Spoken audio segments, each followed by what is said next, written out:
welcome to Productronica 2019 in Munich. I'm joined by Andrew Naisbitt from Gen3. Good to see you again. Hello. And as we were just saying, it was only about 6 weeks ago when we were talking Chicago, and then a little while before that in the UK. So, yeah. But there's plenty to talk about. We're just a minute ago talking to Emma from Gen3 about standards, the amount of work that you've been putting into actually getting standards that are relevant to modern industry, and creating standards that reflect the demands of manufacturing and what products should do through their life cycle. But also, I mean, when we talked before, you were getting distributors in different places locked down. I think you've got a distributor in America locked down now. Yep. You've got a distributor here who's exhibiting.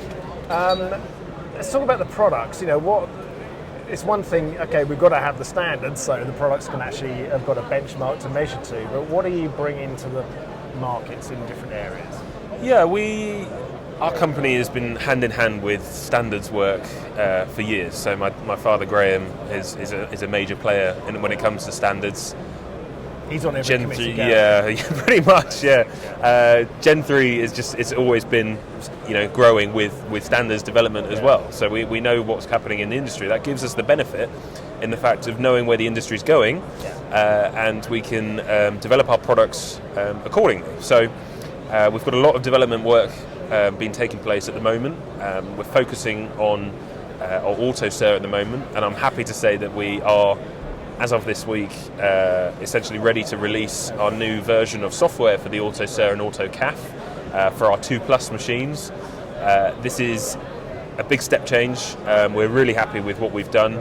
It's going out to some key customers very soon to make sure that it's all running, and we're hoping, and it should be available to sell imminently. Right. So it's a really exciting time for us because it's been a lot of work. So when you say step change, what's been added then? I mean, without getting into too much of the details of what it is, we've changed. I think one of the biggest things, or one of the most important things for customers, is forget about how it's doing the measurements, but in terms of reporting and being able to capture the data, it's a huge change. So we're now able to have live recordings of the data be saved. You can print off while the test is still running. You can look back at previous results far easier. You can export them far easier. We have our own data viewer in the software.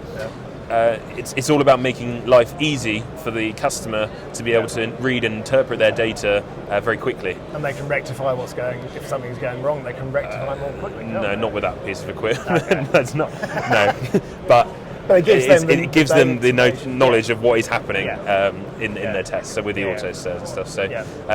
So there's lots of exciting work with that. Development stuff is always one of the key things that's going on at Gen3. We have development work ongoing with our CM.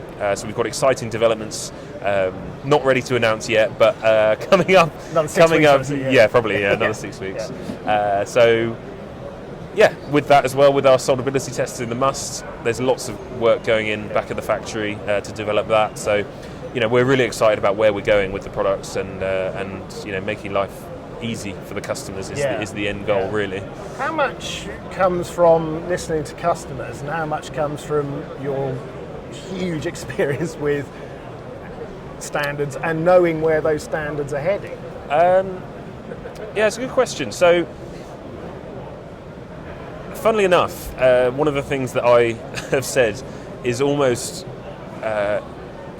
make the equipment to be able to do all the standards, of course. However, at the same time, forget about all the standards, because we find more and more a lot of customers essentially doing whatever they want. Right. And I'm reflecting more on the AutoSir. When it comes to SIR and CAF testing, because of the change in standards, a lot more people are new to doing it. And so whether they know the standards well enough or not doesn't really matter. I've wanted to make sure that what we provide is as flexible as possible. Right. So we can do live data with 1 minute intervals for however long you want. Even one of our distributors here at the show told me that he's got a customer who wants to do 4.5 months worth of testing, of one test. Right. Which I don't know what it is off the top of my head. I know that 1,000 hours is 6 weeks. So we're looking at sort of, 2,000 to 2,500 hours tests. And we can do that no problem. It's not an issue for us. But it's just reflecting on the fact there are no standards that say you should test for that long. No. But customers do what they want, and that's why we've made it as easy and flexible as possible to have measurement intervals from 1 minute up to however long you want, test time for however long you want, however many samples you want to take.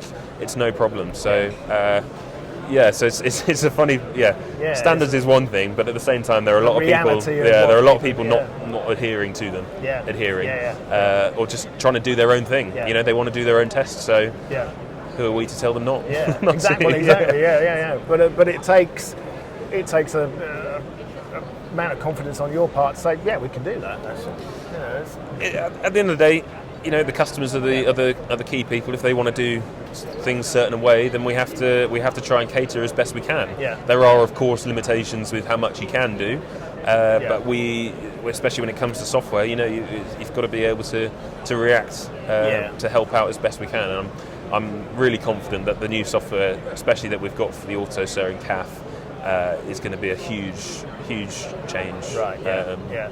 It's interesting because you're kind of at the coalface with all this, so it has to reflect exactly what people need now.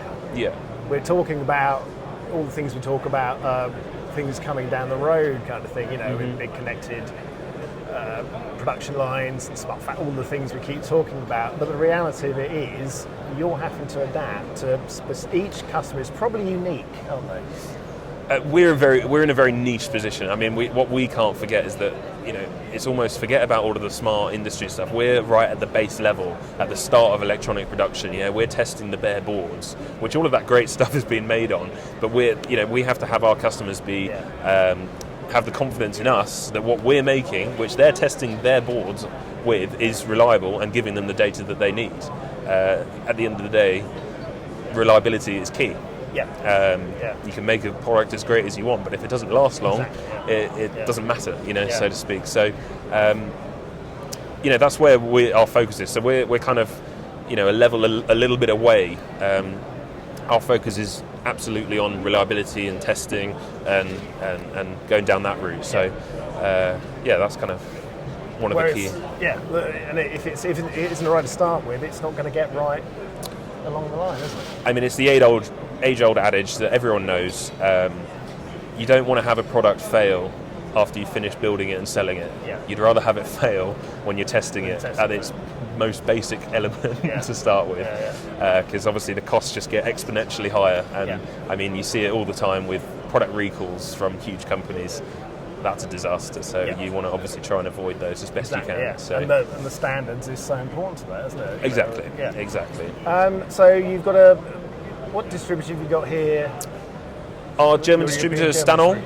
So Yeah. Stanol, we've been working with for many years, and they've just brought in a new member of staff who's focused on Gen3 products, which is great. So he only started a few weeks ago, though. So I think this is his first experience of productronica, which is the initiation.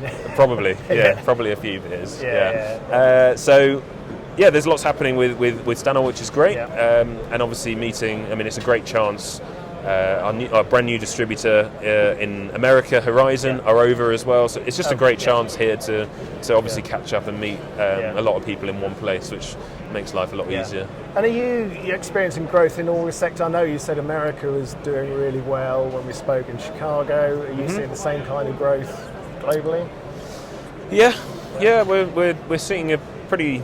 I mean, Asia's nice at the moment. We're seeing quite a lot over there.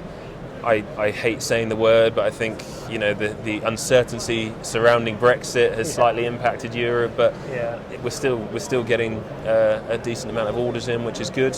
I do wonder what will happen once Brexit finally gets sorted, and I'm hoping there's a big go button. Hopefully, everyone can crack on. Well, this conversation could roll and roll, couldn't it? Let's not get into it. But you're a global company, so it's one aspect of everything else you'll do. Exactly. The China and American trade issues a lot of the time, aren't there? But it's these bumps come along the road, don't they? And you have to navigate around them or over them. Yeah, I mean, there's one thing that I've always been taught is try and be as flexible as possible. It's no good to be set in your ways. No. Otherwise, you can just fall so far behind so quickly. And so, being adaptable, I think, is one of the key things. That's what I'm trying to bring in to Gen3 as well. Well, we always were, but making sure that what we do is adaptable and future-proofing ourselves as best we can. For inevitable changes, as you say. I mean, and who knows what can happen. But you've got to have a strong base in place and work around things from that way. So I mean, he's getting to the point where we could go to see fortune tellers, maybe, or crystal ball sort of things. So. If they were that good, I would. Yeah. Well, great to talk again, Andy. Yeah. Hope the show is good for you. Thank you very much. Good to see you. Yeah, and we'll see you at Apex probably. I will be there. Yeah, indeed. Thank you.